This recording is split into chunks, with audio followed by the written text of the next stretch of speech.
एक दिन एक बहुत बड़े कंजूस सेठ के घर में कोई मेहमान आया।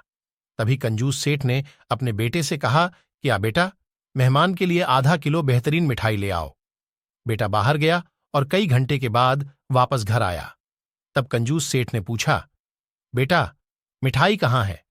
बेटे ने कहना शुरू किया, अरे पिताजी, पहले मैं मिठाई की दुकान पर गया और हलवाई से बोला कि सबसे अच्छी मिठाई दे दो।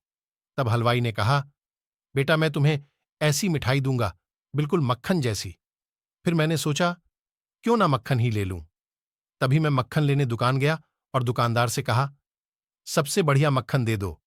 तब दुकान वाला बोला कि ऐसा मक्खन दूंगा, बिल्कुल शहद जैसा। फिर मैंने सोचा, क्यों ना शहद ही ले लूं।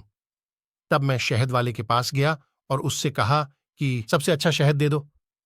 शहद वाला बोला, ऐसा शहद दूंगा, बिल्कुल पानी जैसा साफ। तो पिताजी, फिर मैंने सोचा कि पानी तो अपने घर पर ही है और मैं खाली हाथ घर चला आया। कंजूस बहुत खुश हुआ और अपने बेटे को खूब शाबाशी दी।